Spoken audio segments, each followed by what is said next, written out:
I never thought that I would be so emotionally invested in a show to scream and shout at somebody having their head shaved by their bullies. But here we are, Cobra Kai Season 4. So Cobra Kai Season 4 is back with more punches, more children just punching each other, new bully villains where I'm like, I'm quite sympathetic to this guy. And then by the end I'm like, oh no, he's new Hawk, but Hawk is now full anti-hero / hero kind of character. And we're back with a bunch of, usual things that we're used to. Like there's a big tournament once again, like Season 1. There's a new guy from one of the Karate Kid movies, this time Terry Silver, and he's all like, ooh, at first actually I'm like this and I don't want to do karate. But then when he gets to that, sweet Cobra Kai juices flowing in him, he's all like, which I loved. I just loved so much of this season. It is maybe my favorite, although I say that not just because I'm so invested at this point that as it's building and all the characters are building, but I found some of the emotional moments this season so satisfying. This season, most of the season focuses on Johnny and Daniel teaming up, and they're like, we can do it the offense way, and then he's like, but I do the defense way, and you think they're gonna bond, and because they punch for a bit, but now they're mates, but actually now they're, oh no, maybe not so mates anymore, and it didn't really play out the way I was expecting. I kind of thought this would kind of be they're teaming up and that would be it. But I guess the show's maybe going to go for longer than I kind of anticipated. I thought this was the final kind of we've been building and now they're teaming up. Whereas they teamed up for a bit, they kind of sent each other's kids to go train them so the kids are all learning everything. But they kind of didn't really learn anything. Like, I feel like the theme of this season was like, you can't teach an old dog new tricks, but it's new dogs. Teach them all the tricks, offense and defense. A little dog can do everything. A little puppy's, it's capable of anything. It's still got little puppy eyes and ears to absorb all the things. But an old dog, not so much. And at first, I found this kind of annoying, or maybe disappointing is a better word, because I was kind of like, oh, I just wanted them to kind of be buddies now. Like, they had that rivalry for so long, and it was really enjoyable, but maybe it's played out a little bit, and I want to see them kind of evolve as characters. But then the theme of the season kind of felt like maybe they can't evolve, and characters that thought they had evolved, like Terry Silver, and he had evolved past his karate evilness. Like, he starts the season being very meta about, like, his character. He's like, I was like some kind of 80s crazy villain, just laughing and teasing and mocking and torturing a child, essentially. Like, that's insane. I can't even believe I did that. I'm like, it is insane if you put it in the context of, like, a real world situation. It's madness. That third film is just madness. And he's a cackling 80s villain. And it's a lot of fun. But then he slowly kind of falls back into that, which is kind of interesting because it's like he thought he'd learned some new tricks as an old dog, but maybe not so much. And then John Kreese. Oh, actually, John Kreese is maybe the only character in one of the adults that learns a new trick. Like right at the end, he's like, hey, maybe we shouldn't, during the big tournament, maybe we shouldn't cheat and be all Cobra Kai. And he has that little moment, and Tori does win in the end, and he gets punished for it. And Terry turns on him, and he gets arrested. But, bloody Stingray's back. Stingray's back for a really fun little cameo, but that turns into a really sad, awful cameo, where he gets bullied and tortured by Terry, and then he frames John, which was just a huge, insane cliffhanger, which I really enjoyed, but it kind of really hurt to see Stingray, who's such a fun, lovable, if not kind of pathetic kind of character, kind of twisted and manipulated in this way by Terry to get back in Cobra Kai, when Cobra Kai is not really the thing that Stingray, liked in Season 2 anymore. It's kind of, maybe he should have gone to, Eagle Fang, that's what it is. Eagle Fang. Robbie's never been a bad character, but he's always been one of my least favorite characters of all the high school characters.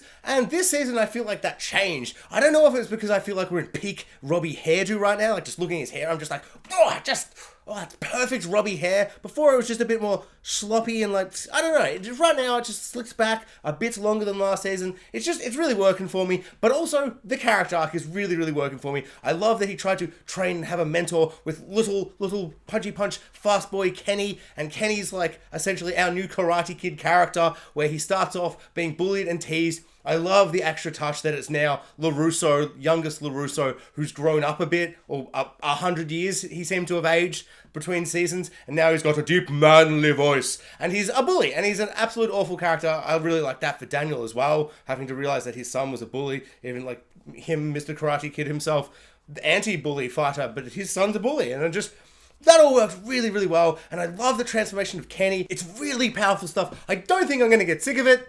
I'll definitely get sick of it at some point. Of course I will. But at this stage, I am loving it, and I love New Hawk. He gets a streamlined season of the Hawk arc where he's like, oh, I'm timid and mean, and everyone hates me, but now I'm the bully. And that moment where he kind of, fights LaRusso again in the gym, and he's just, like the lockers or whatever, he's just punching, and he's just so angry and so mean. And that also kind of turns Robbie in a different direction, which I think is a really good idea, because I've actually really loved Robbie this season as like villain Robbie. It was like Cobra Kai Robbie, and he's training all of Cobra Kai to do all the Mr. Miyagi kind of, defense stuff so they can fight them in the tournament and know how they work and know how they fight and all that stuff, which I found really, really interesting and fun and a really dogsy kind of thing to do, like to show them all their secrets and all that stuff.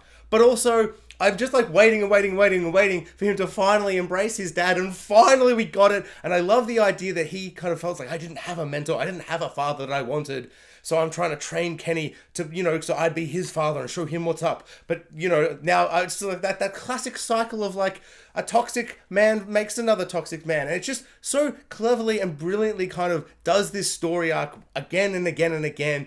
But I feel like it does it because it doesn't make it so black and white, so simple. Like, this evil man trains other evil men to be like him. It's like, no, Robbie just wanted to empower this kid. He saw how horribly humiliated and teased and mocked he was, and he just had to kind of show him how to do it his way. But then when he sees how far Kenny has taken it, how empowered, how angry and ferocious he has become, he's like, oh no, I've created a monster. What have I done? And it's just so satisfying. Like, the moment where he realizes he's beating up LaRusso, like I'm a man now, LaRusso. But also just that moment in the fight where he goes for the final hit and he sees bloody Kenny in the background. Kenny's just like, kill him, and chop his head off. Like, ah! And he's just like, dude, that little kid suddenly just had so many muscles.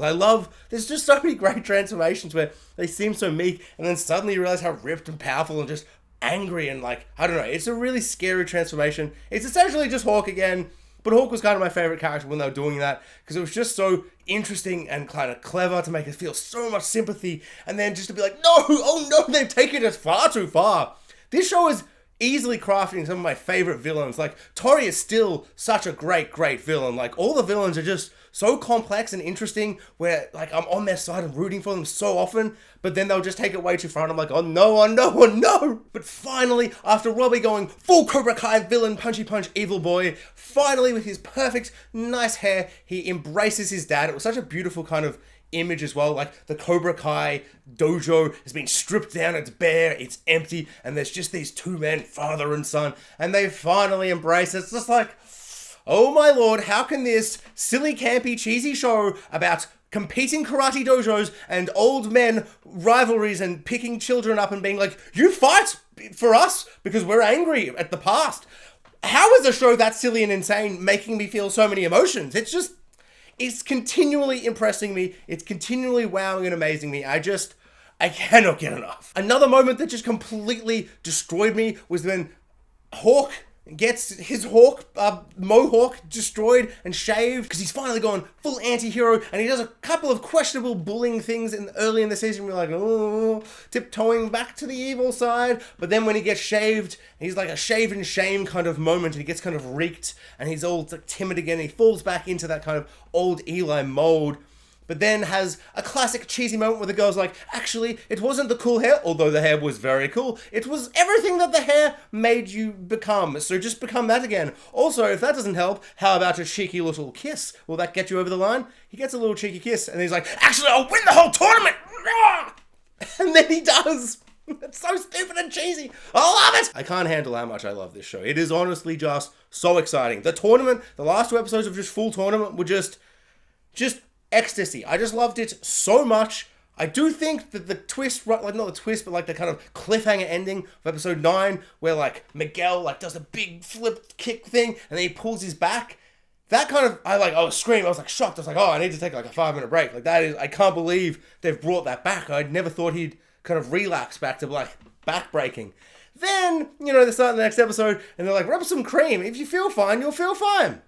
Okay, that feels like a little bit of a cop-out, but then I did really kind of enjoy the emotional, like, character decision to be like, who am I even fighting for anymore? I'm very sad because Johnny was drunk and I thought he was saying he loved me, but then right at the end of the whole, I love the sun, blah, blah, blah, blah, blah, he said Robbie, which I knew he was going to say. And, oh, it's just so emotionally just devastating. Just, oh, it made me so sad. But I'm like, that's classic writing. Of course they're going to do that. And so he's all mixed up. He's like, I got to go find my daddy. So Daniel's wife / Sam's mum, whatever her name is, I kind of like the idea that she wants to kind of help out Tori, because she actually does understand that Tori's life is really, really awful and really terrible. And Sam has some really awful moments where she's mocking her and teasing her, like at work. And it's like, I understand that she hates Tori. That's totally fair and stuff. But as a kid who's very young and doesn't have to work to support her whole family and a sick, dying mother, it's just kind of like twisted and awful. And suddenly I'm like, wait, I like Tori way more than Sam. Sam, you're being very unlikable right now. Like, you just have no idea what you're talking about. You don't understand where Tori's coming from. You just continually keep saying, like, oh, everyone's got a sob story. Everyone's got a sob story. You don't have a sob story. Your only sob story is that you're, like, a rival with someone who's got a real sob story. And yes, she hurt her and did a couple of scars, but it really feels like, I don't know.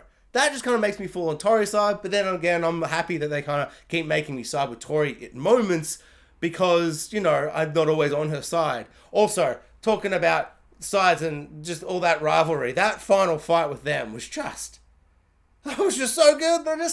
I don't know. I'm loving those characters. I'm loving how it can be so intense and real and punchy punch with those moments. But then, you know, an episode or two before they go to prom, but then Tori rocks up with Robbie and it's just like, look at us at prom. Aren't you jealous of us with our sweet, sexy dresses and stuff? And they just look over and they're like, oh, we're so, and like the heroes are like, oh, prom's ruined. And then the cool bad boys have sex in the car and stuff. And it's just like, the tone of this show is madness, and I'm all here for it. One moment I thought would be kind of more mystical and epic and just like more of a build-up is the kind of wax-on, wax-off situation with Daniel showing Johnny. Whereas when they do it, it's kind of a little bit quicker. Yeah, I don't know, it's just kind of less majestical and grand and kind of just happens. And then he kind of goes, actually, I don't want to learn this. And I was like, oh, okay. I think it's more just because I presumed that then they'd team up forever and be team-up buddies. And yes, they do team up right at the end of the season, but it kind of splits them off in a way where it's like, I actually do like it, like now in hindsight, thinking about the season and with all three competing dojos in the big tournament. But at the time, I did find it kind of disappointing because I really thought that moment would just like hit the feels. Like so many moments hit the feels. Like when Daniel is training Miguel and Miguel starts kind of really enjoying all that stuff, you can see the pain in Johnny's eyes and that hits you in the feels. John Kreese having his one tiny little bit of redemption and then it backfiring and he gets arrested and betrayed by, you know, Terry. That hits you in the feels. Like Miguel almost getting his back broken, like that moment where you think that might like be it. That hits you in the feels. Like Johnny being like all drunk and blah, blah, blah, I love you, son. And he's all like, yay. And he's like, Robbie. And he's like, no, my name is Miguel. Hits you in the feels. The wax on, wax off of the two rivals finally joining up just felt like it just kind of happened. So I think, I don't know if it's a negative or that was kind of the intent because they were never going to team up fully forever.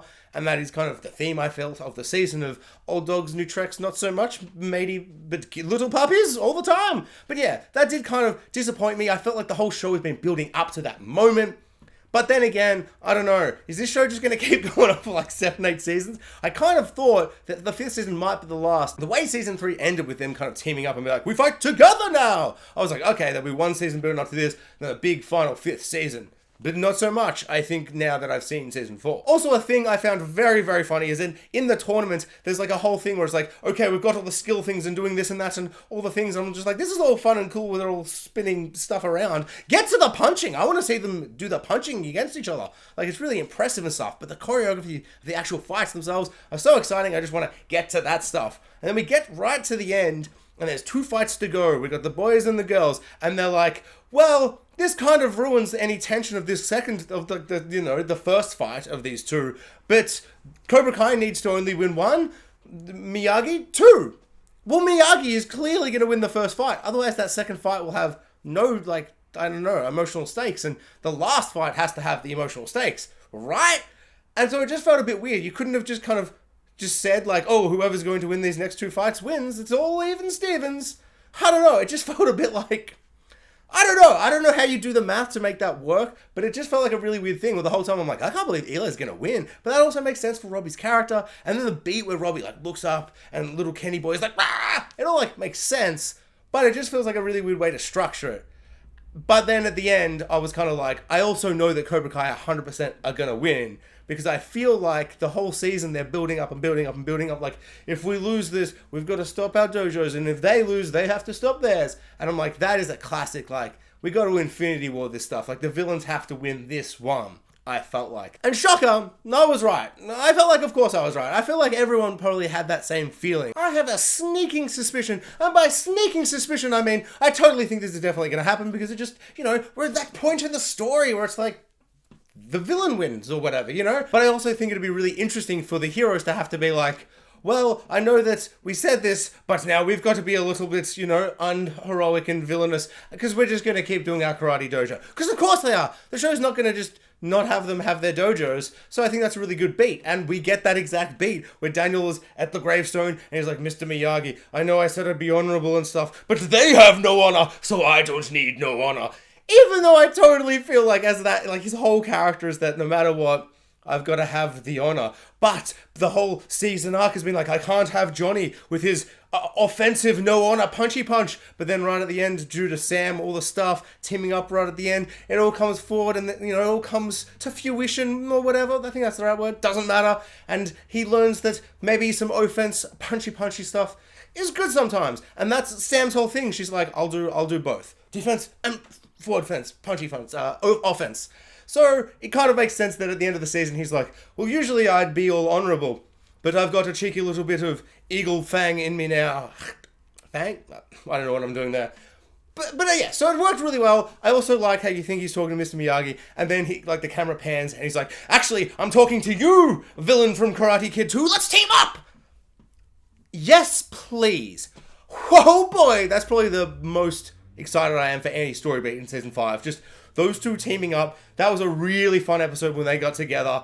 So I just oh boy, a huge moment in the finale that I absolutely didn't see coming, because there's nothing I know more about a big sports events. Like, I love watching the AFL football. I love it so much. But every big game, there's always a controversial call. And depending on if it's on your side or not on your side, you know what stance you're taking on this controversial call. So, of course, there's a controversial call in the big final game where she gets punched, but she steps out. But it was like, did she step out beforehand? Because I remember thinking, wait, that's the wrong call, ump. Then I'm like, oh, that's a little meta thing to just umpires in general and how sometimes they get answers wrong and this and that. No! Literally cheating, literally got a bribe. That really shook me. That really, kind of annoyed me as well. Like, I felt annoyed for Tori. I felt like she deserved this. Like, she's been, wrong and the villain and the bad guy for a lot of it. But I don't know. I really like her as a character. I feel like there's really good sympathy there. And I felt like she earned that. She deserved that win. So for her to realize that she cheated, and I really like that it wasn't another character who's going to be like, ooh, I know that Tori didn't win. It's like her finding out. So she probably won't tell anyone. But she knows. Yeah, that was really painful. And a real big shocking thing. Like, Terry. It's just like, I don't know. I'm beginning to think that Cobra Kai, not so good. Overall, a lot of good punches, a lot of good things going on. Really like Daniel as the character more and more as each season progresses. I feel like maybe the actor's getting better, or maybe he's just getting more nuanced, or whatever. I don't know. Johnny is still always my favorite. Anytime anyone's against him, I'm always against them. Anytime someone's sad at him, I'm sad. I just want him to, I just want good for him. But yeah, just loving it so much. Some of the little moments that I found very, very fun was Johnny trying to get girls into his eagle fang thing and having to figure out what feminism is in this modern age was just absolutely hilarious. And then that one moment where he just nails it. And then Miguel's like, do you even know what he's saying? And he's like, I have no idea. I piss standing up. And it's just like, he's never going to change, but he's trying. And I appreciate that. It's a wonderful character. I can't believe how well he's been written. It's just so complex and interesting and very, very funny, but also very heartwarming and emotional. And I just love this show so much. I kind of can't believe it. Thanks for watching, guys. Like, subscribe, hit the notification bell, and comment below. I would love to know what everyone thinks of Cobra Kai Season 4.